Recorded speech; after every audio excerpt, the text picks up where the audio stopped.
Bienvenidos a la serie de podcast de formación del programa Aula para accionistas de CaixaBank. Hoy, ¿qué son los ratings? Bienvenidos a la segunda temporada de Formación Financiera Aula, la serie de podcast de formación para accionistas de CaixaBank, donde compartiremos toda la información para estar al día sobre los temas más actuales de finanzas e inversión. Soy Josep Lob, responsable del programa de formación para accionistas en CaixaBank. Empezamos. Podcast Programa Aula. Hoy contamos con la participación de Pep Colomer, quien tiene una larga experiencia como director de Financial Intelligence y agencias de rating, y nos hablará de la calificación crediticia o simplemente rating. Hola Pep, gracias por acompañarnos. Hola Josep, y muchas gracias. Feliz de que contéis conmigo para este capítulo, un tema realmente importante a la hora de evaluar la salud financiera de una empresa. Veo que ya nos estás dando pistas de qué hablaremos hoy. También tenemos con nosotros a Zaida, empresaria que tiene acciones en algunas empresas y entidades financieras, entre ellas CaixaBank, y quiere conocer en detalle qué son los ratings y cómo pueden afectar a sus inversiones. Gracias por venir, Zaida. Buenas, Josep. Gracias a ti y encantada de pasar un rato con Pep y poder exponerle todas mis dudas. Genial, seguro que será una charla interesante, ya que es un tema de gran importancia para todos aquellos interesados en sus acciones. Responderemos cuestiones como qué son los ratings, quién los asigna o para qué sirven. Así que, Zaida, ya puedes empezar con todas tus preguntas. Gracias, Josep. Pues mira, muchas veces oigo que suben y bajan los ratings de la empresa de la que soy accionista, pero la verdad es que no tengo la mínima idea de lo que significa. ¿Me debería preocupar? ¿Eso quiere decir que están en riesgo el valor de mis acciones? Primero de todo, es importante entender bien qué es un rating. Se trata de una valoración sobre la solvencia de una empresa para hacer frente a sus obligaciones financieras. Y la evolución de la solvencia es uno de los factores que impactan el valor de las acciones de una empresa, pero no el único. ¿Obligaciones financieras? ¿Quiere decir que la empresa tiene deudas? No obligatoriamente. Las empresas pueden financiar sus inversiones con recursos propios, con recursos ajenos, es decir, por ejemplo, contrayendo deuda bancaria y o emitiendo instrumentos de deuda en los mercados de capitales, o con una combinación de ambos. El conjunto de recursos propios y deudas forman la estructura de financiación de la empresa. El rating es una opinión sobre la probabilidad de que una compañía sea insolvente y, como consecuencia, no pueda repagar las deudas que ha asumido dentro de su estructura de financiación. En otras palabras, el rating es una calificación sobre el riesgo de crédito o de impago de una compañía frente a terceros. Vale. Entonces, ¿es una calificación que solo se asigna a empresas? Bueno, en realidad no. También se puede asignar rating a países, entidades financieras u organismos públicos. Incluso también se podría asignar un rating distinto a cada una de las distintas deudas que contrae una compañía, puesto que el riesgo de impago de cada una de estas deudas, incluso dentro de una misma compañía, podría ser distinto en función de su clasificación en la prelación de pagos. ¡Ah, madre mía! A casi todo le podemos asignar un rating.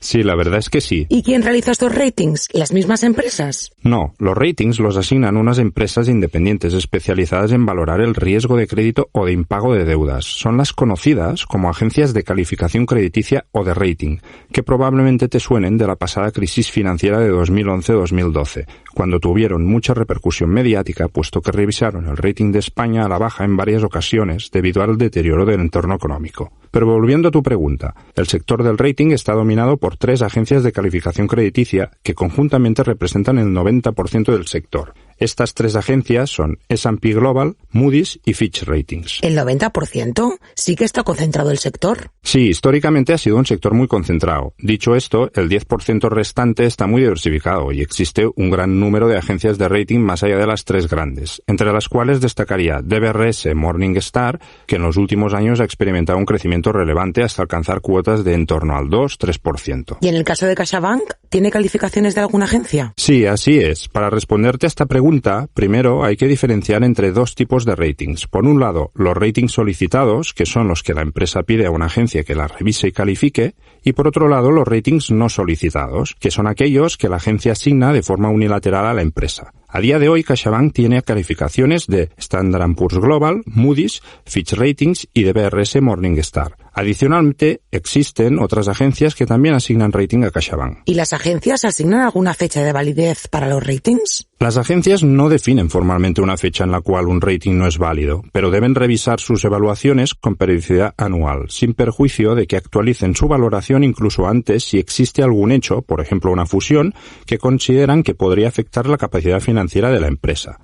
Evidentemente, en estas revisiones periódicas, las agencias pueden concluir que la solvencia de la empresa no ha sufrido cambios y, por tanto, se mantiene el mismo nivel de rating. Además, las agencias de rating también tienen potestad para suspender o retirar sus calificaciones en cualquier momento. Vale, y entonces, ¿por qué se asignan estos ratings? ¿Cuál es su función? Para la empresa calificada, tener un rating es necesario para emitir deuda a los mercados, es decir, para poder pedir dinero prestado a los inversores. Con un ejemplo se entiende muy rápido. Es como si fuéramos a un banco a solicitar una hipoteca. El banco, en base a un análisis de tus ingresos y gastos, realizará una evaluación de la probabilidad de que puedas repagar el préstamo solicitado. Pues los ratings vienen a ser lo mismo. Una agencia de rating hace la función que en el ejemplo hacía el banco y evalúa la capacidad que una empresa tiene de repagar la deuda emitida. Y como en una hipoteca tener un rating más o menos alto va a ser uno de los factores que va a determinar tu coste de financiación, es decir, el tipo de interés que vas a pagar. Así, si tienes un rating más bajo, el tipo de interés a pagar por tus deudas será más alto porque la probabilidad de impago es más alta, mientras que un rating alto indica un menor riesgo de impago, por lo que el coste de financiación sobre tus deudas será menor. En definitiva, para la empresa tener un rating permite ampliar su base inversora, ya que muchos inversores solo accederán a invertir en deuda calificada por agencias. Adicionalmente, tener un rating aporta transparencia de cara a accionistas, clientes o proveedores estratégicos y puede ayudar a mejorar la imagen financiera de la compañía. Entiendo. Y para nosotros los inversores, ¿qué beneficios nos aporta conocer los ratings de las empresas? Pues ligado a lo que te explicaba antes, para un inversor, el rating es una herramienta que le permite comparar la probabilidad de impago de las distintas compañías y con esta información ayudarle a decidir sobre dónde invertir y qué riesgos asumir. Claro. Pues la verdad es que conocer y entender los ratings es esencial para la toma de buenas decisiones como accionista. Eso es. Todo accionista debería conocer los ratings en las empresas donde ha invertido. Sin embargo, es importante resaltar que un rating no constituye una recomendación de compra, venta o mantenimiento de valores de una empresa. Vale, pero yo como accionista, ¿cómo sé si el rating que estoy viendo es positivo o negativo para mi inversión? Los ratings son notas que funcionan con códigos alfabéticos. Aquí interviene la denominada escala de rating que va desde la nota o escalón AAA, siendo el más alto, hasta C o D, que son las más bajas e indican que la probabilidad de impago es inminente o que ya se ha producido. Vale, es como si le diéramos una nota a la empresa, como en el colegio. Se podría decir que sí. Si el riesgo de impago es alto, la empresa suspende. Entonces, ¿solo hay estas dos notas o hay más? Uy, no, ¿qué va? La escala de rating se compone de un total de 20 notas o escalones. Sin embargo, en general, destacaría dos grandes grupos de valoración dentro de esta escala. Por un lado, las 10 primeras notas hasta el nivel BBB incluido es lo que se conoce como grado de inversión. Por otro lado, las 10 siguientes notas, a partir del nivel W, se denomina grado especulativo. ¿Grado de inversión y grado especulativo? Nunca lo había oído. Este último coloquialmente se conoce como bono basura, ya que presenta un riesgo de impago elevado, y para compensarlo, el inversor solicitará una rentabilidad superior. Uf, madre mía, sí que hay cosas a tener en cuenta. Un poco sí. Mira, Zaida, a modo de resumen, se debe saber que un rating de AAA, AA, A y BBB es un grado de inversión e indican un riesgo de impago inmaterial, bajo o moderado. A partir del nivel W se entra en grado especulativo y el riesgo de impago ya es superior. Entonces, ¿quién va a invertir en una compañía con acreditaciones a partir del nivel W para abajo? Nadie, ¿no? Bueno, en principio para una empresa sí que es más difícil obtener financiación de inversores si su rating está en grado especulativo. Pero también hay que tener en cuenta que el tipo de interés que paga la empresa es mayor, por lo que para inversores con mayor propensión al riesgo que buscan más rentabilidad puede ser interesante invertir en ella aún con un riesgo de impago más elevado. Claro, es lógico. Y otra cosa, además del nivel de rating, es importante señalar que las agencias asignan una perspectiva a este rating. Esta perspectiva puede ser estable, positiva o negativa, y refleja la tendencia más probable que seguirá el rating en un plazo de entre 12 y 24 meses. Es decir, una empresa con un rating en perspectiva negativa tiene mayor probabilidad de una rebaja en su calificación en el corto o medio plazo. Claro, eso te iba a preguntar. Esta acreditación debe estar en constante evolución y revisión. Bueno, sigo con alguna cuestión más. Por un lado, me ha quedado claro que las agencias de ratings son las encargadas de asignar esta calificación, pero ¿ellas qué tienen en cuenta a la hora de hacerlo? Pues te lo explico, Zaida. Las agencias recogen datos publicados por la compañía y los analizan en base a sus propias metodologías de análisis, que son distintas según el sector en el que opere la compañía o incluso el tipo de deuda a analizar. Vale, entiendo. Entonces, ¿las agencias no utilizan la misma metodología para valorar un banco, una compañía de telefonía o un fabricante de coches? ¿Lo digo correctamente? Así es. Al final, un rating se puede asignar a empresas que operan en sectores distintos y cada uno de ellos tendrá su particularidad. Vale, y ya que te tengo aquí, puedo preguntarte, como accionista de CaixaBank, me interesa saber en qué se fijan para valorar un banco específicamente. Pues para valorar un banco, las agencias se fijan tanto en factores cualitativos como cuantitativos.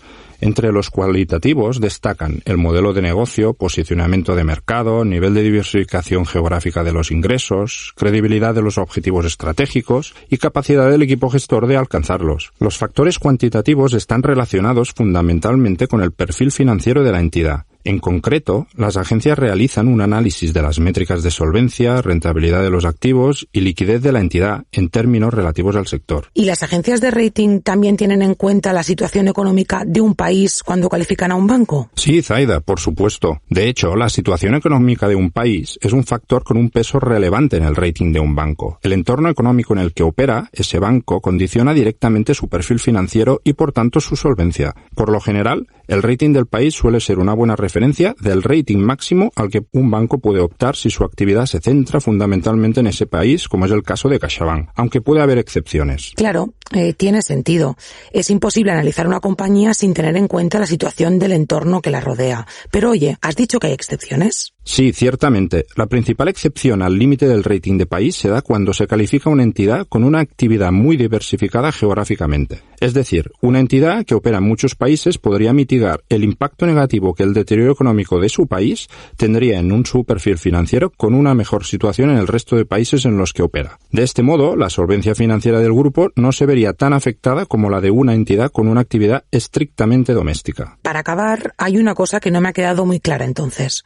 ¿Podemos decir que las empresas deben tener un rating obligatoriamente? No, obligatorio no es. Pero si te fijas, en la práctica las grandes compañías tienen rating, ya que es imprescindible a la hora de obtener financiación externa en los mercados de capitales. Ah, vale.